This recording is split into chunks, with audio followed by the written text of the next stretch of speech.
Bonsoir tout le monde. Ce n'est pas des gaietés de cœur, donc je vais parler des immigrants, qui est une tactique qui a été faite. J'ai fait le point justement par rapport à ça. Le point commun qu'il y a entre l'Afrique et le Pays Basque, c'est tout simplement que Guernica a été bombardé en premier parce qu'au Pays Basque, donc vous avez des richesses minière, du pétrole, et que l'Espagne ne voulait pas s'en séparer, absolument pas, donc il fallait absolument prendre la main dessus. Ma grand-mère maternelle a été torturée pour savoir si elle parlait le basque, donc ce qui était d'ailleurs une pure arnaque par rapport aux gens, une manipulation, une autre tactique pour cacher l'arbre, hein. On dit l'arbre qui cache la forêt. Donc voilà. Et bien là, c'est le Kenya. Le Kenya en a pris plein la figure, hein, parce qu'au Kenya, il y a certaines origines très importantes aussi pour une certaine population, parce qu'on est quand même pas mal diversifié en tant que peuple différent. Et ils ont fait la même chose. Il faut comprendre que l'Afrique a été vendue puisque les francs-maçons d'Afrique noire ont augmenté chez les francs-maçons, et que de là, étant donné que commercialement, légalement, ça ne marchait pas parce que les gens ont dû se battre pour leur famille et leur future génération, pour garder leur pays et leurs terres sous contrôle, bien sûr, hein, parce que c'est chez eux. Et comme ils n'y arrivaient pas, ben, ils ont fait comme pour le Pays Basque. Voilà. Alors tout ce que je demande, c'est qu'il n'y ait pas de guerre, de troisième guerre mondiale, que nous vainquions toutes ces sortes sortes d'envahissements, d'envahisseurs, etc. Alors, l'aparté aussi, c'est on a de l'argent pour ces gens-là, ok, on porte assistance à personne en danger, mais les pauvres de la France, vous en faites quoi? Parce que moi, tout cet hiver, j'ai eu presque toutes les fins de semaine une dame qui devait avoir, allez, peut-être entre 30 et 40 ans, abîmée, seule, abîmée par l'alcool de toute manière, ou même le froid, la vie rude qu'elle a dû mener. Je pense pas que ce soit un choix facile, parce qu'elle a été sacrément rabaissée. J'ai partagé ma pauvreté, parce que je ne suis pas milliardaire non plus, et j'ai fait de mon mieux pour lui dire pour sa santé. Si j'avais quoi que ce soit que j'aurais pu faire, je l'aurais fait, mais je peux pas faire plus. Elle est au courant de ce qu'il faut, etc. aussi par rapport à ses besoins, heureusement. Mais tout l'hiver, dès que j'ai pu, ben, je lui ai donné à manger. Et j'ai partagé ce que je pouvais. Mais quand on ne peut pas faire plus, on ne peut pas. Alors pourquoi on ne donne pas cet argent aussi aux gens qui en ont besoin? Ce qui est aberrant, c'est de dire qu'on a débloqué des logements et ceux qui en ont besoin ici en France n'en ont pas. Alors c'est encore un prétexte, hein. C'est vraiment pour mettre en colère les gens, donc ne rentrez pas là-dedans. Parce que c'est complètement aberrant ce qu'ils font au niveau de la gestion. C'est politique aussi pour avoir des voix de toute manière, hein, comme ils ont fait pour les homosexuels. Désolée, hein, je ne suis pas homophobe, mais vous êtes tous des pantins. Donc stop, arrêtez de voter. Moi, ça fait des années maintenant que je ne vote plus parce que je me suis aperçue de quelque chose. Remarque, je peux vous le dire de toute manière. On s'est permis de savoir ce que j'avais voté dans l'enveloppe alors qu'il n'y avait rien. Il n'y avait pas de caméra, il n'y avait rien. Donc quelqu'un s'est servi de la télépathie pour avoir mes pensées. Pas de souci, j'ai rien à cacher. Au vu de mon troisième œil bien éveillé. Donc c'est très bien, hein. Donc ça veut dire qu'ils utilisent aussi, vous voyez, les moyens hein, qu'il faut quand ça les arrange. Alors maintenant, ça doit s'arrêter, ça doit se stopper, tout ça.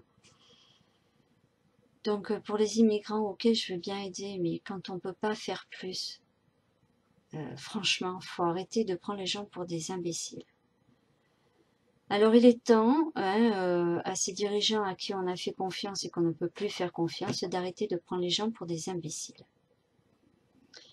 Alors, et donc là, ils essaient de préparer quoi? Une troisième guerre mondiale. Voilà ce qu'ils essaient de préparer, comme ils ont fait pour la Seconde Guerre mondiale. Comme au Pays Basque, ils ont fait au Kenya la même chose, parce que l'Afrique est un pays riche en minerais. Alors que je sais que des dirigeants africains avaient tout fait pour en faire une puissance égale aux USA, égale à la Russie et à l'Europe. Et tout est fait exprès pour écraser le pays africain. Alors ok, le pays africain a mis en esclavage des hommes et des femmes blanches, fut une époque. Et ce qui est pas mal aussi, c'est le retour de bâton par rapport au commerce triangulaire quand, excusez-moi de dire le blanc, le noir, enfin franchement, bref, c'est casse-pied, j'aime pas ça. Mais bon, pour différencier les gens, bon, ben, c'est notre couleur de peau, ok, pas de souci. Mais il y a eu un retour de situation.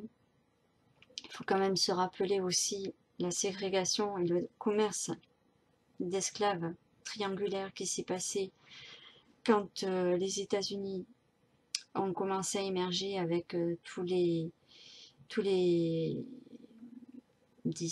oui, tous les citoyens de France, d'Irlande, d'Angleterre, d'Écosse, tous ces pays-là, d'Europe, et qui ont fait, qui ont voulu chasser quand même les Amérindiens alors qu'ils étaient là avant. Et quand il y a eu la guerre de sécession aux États-Unis, donc pour les nordistes et les sudistes. Donc il y a eu un retour de bâton pour les noirs qui ont fait l'asservissement aussi de son prochain. Donc ironie du sort, hein, la roue elle tourne. Alors là on sait que ce sont les musulmans qui veulent faire la troisième guerre mondiale sous la diligence quand même de nos chers nazis qui sont toujours d'actualité. Donc il va falloir qu'ils arrêtent parce que là c'est très grave. Et que si le nucléaire est mis encore, comme vous avez fait au Kenya, ben là, en Europe, c'est l'inondation qui nous attend au niveau démographique si ça continue comme ça. Et on va se retrouver avec une planète style lunaire. Ouais, c'est pas mal. Parce qu'il faut savoir que quand il n'y aura plus d'abeilles et plus d'araignées, on est tous foutus. Mais tous. Et puis là, on est hors de question. J'aime trop la vie. J'aime trop la vie pour que vous la fassiez détruire. Donc il va y avoir des sanctions qui vont être qui vont tomber. C'est tout. Et quand je dis qu'elles vont tomber, elles vont tomber. Il y a eu des avertissements, mais là ça suffit quoi. Voilà, c'est tout. Mais ça va se faire en douceur. Voilà, il n'y aura pas de violence, il n'y aura pas de choses malsaines. Ces gens-là malsains ne pourront plus bouger, seront paralysés. Ça sera fini pour que ça s'arrête, parce que c'est ce que je demande. J'ai demandé certaines choses qui se sont réalisées. Alors, stop, ça suffit. On arrête de faire souffrir son prochain parce que vous aussi vous souffrez. Alors, il est temps d'arrêter. Voilà. Je vous dis à bientôt puisque je vais continuer de lire la suite sur Marie-Madeleine et Yeshua, pardon, pour que vous puissiez comprendre ce qui s'est passé. Je vous aime tous. Et comme Elémia, qui fait tout pour que les gens soient heureux dans leur cadre de vie, et ben, je vais continuer dans cette dans cette voie-là. Excusez, ça s'est mis en veille. Voilà.